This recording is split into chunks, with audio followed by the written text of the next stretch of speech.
Hello everyone.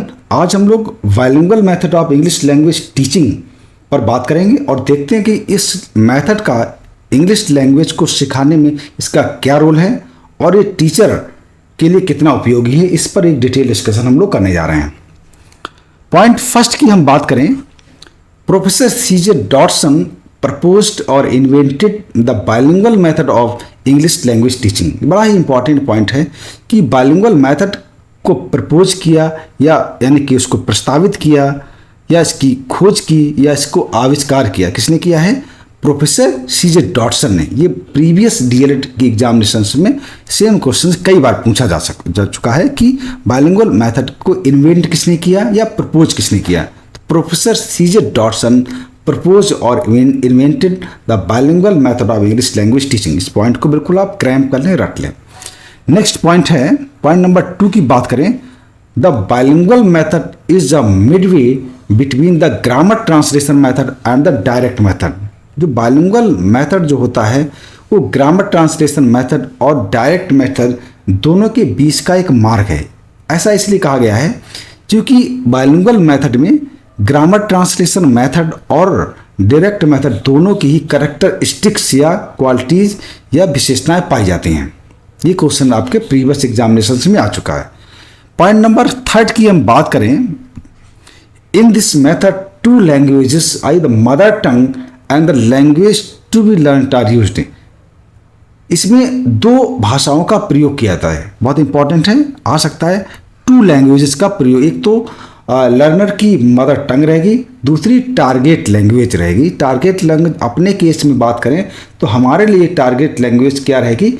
English language रहेगी, क्योंकि हमें इंग्लिश लैंग्वेज ही सिखानी है।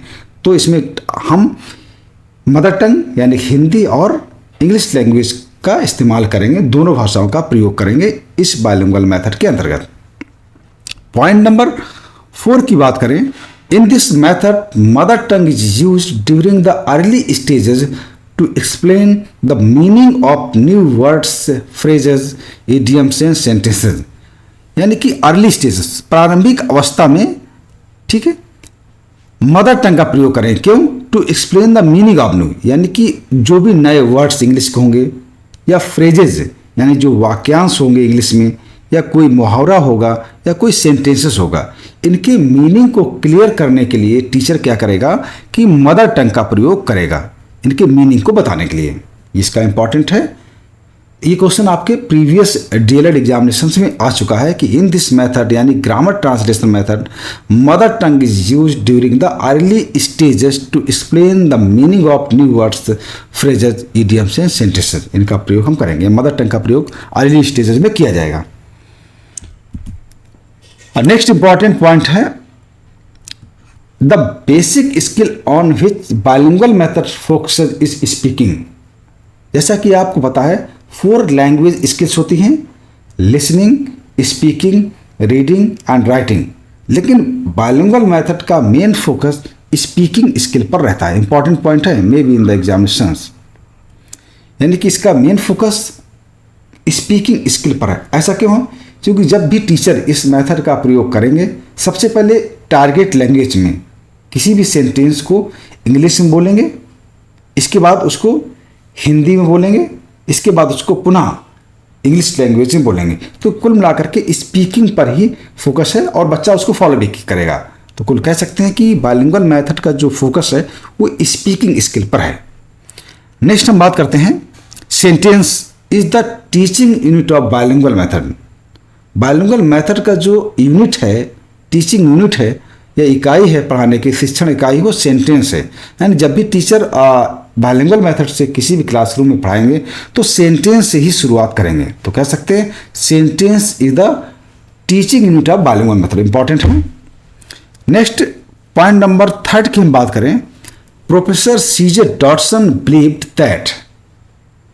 बहुत बड़ी बात कही, इसको सबके लिए अमल करने वाली बात है इसमें। In some emergent countries where a major world languages is being taught as a second language to young children by the direct method.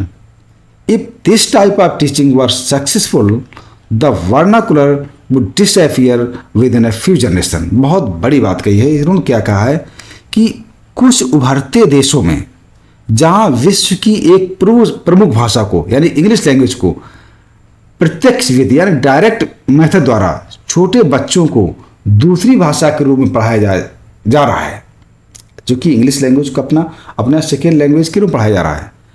यदि इस प्रकार का शिक्षण सफल रहा तो स्थानीय भाषा कुछ पीढ़ियों के भीतर गायब हो जाएगी। बहुत बड़ी बात कही है। जिस तरीके से एक ट्रेंड चल रहा है, जो आपके इंग्लिश मीडियम स्कूल्स हैं, तो वहाँ पर बच्चे हिंदी को भूल ही जाएंगे किस समय, क्योंकि हिंदी के इंपॉर्टेंस ही वो नहीं दे रहे हैं। तो ये बड़ी बात है, इस पर ध्यान देने वाली बात है कि वो बच्चे अपनी लैंग्वेज की भूल जाएंगे। तो दोनों का बैलेंस होना चाहिए टीचिंग में और लर्निंग में, कि अपनी लैंग्वेज वर्नाकुलर को भी नहीं भूलना है और इंग्लिश लैंग्वेज को भी सीखना है। ये बहुत इंपॉर्टेंट पॉइंट है। इसके बाद एम्स ऑफ बाइलिंगुअल मेथड, यहाँ पर कुछ बाइलिंगुअल मेथड के कुछ उद्देश्य हैं, उस पर हम लोग बात करने जा रहे हैं। पॉइंट नंबर 1 की हम बात करें, it helps the learner to speak fluently and accurately in the target language. ये सबसे पहला पॉइंट है। ये लर्नर को, यानी कि जब भी टीचर पढ़ाएगा तो बच्चे को क्या मदद करेगी, टू स्पीक फ्लुएंटली, कि बच्चा धारा प्रवाह बोलेगा, एंड एक्यूरेटली, और शुद्धता के साथ, इन टारगेट लैंग्वेज, यानी कि इंग्लिश लैंग्वेज में। हम जब सिखा रहे हैं तो हमारी टारगेट लैंग्वेज क्या है, इंग्लिश लैंग्वेज है। तो बच्चा क्या करेगा, इस मेथड के माध्यम से इंग्लिश को बहुत ही धारा प्रवाह और शुद्धता के साथ बोलेगा। पहला इसका एम ये रहेगा। सेकेंड पॉइंट की हम बात करें, it helps the learner to write fluently and accurately in the target language. ये लर्नर को बहुत ही धारा प्रवाह लिखेगा भी, और कैसे, शुद्धता के साथ लिखेगा, टारगेट लैंग्वेज यानी कि इंग्लिश लैंग्वेज।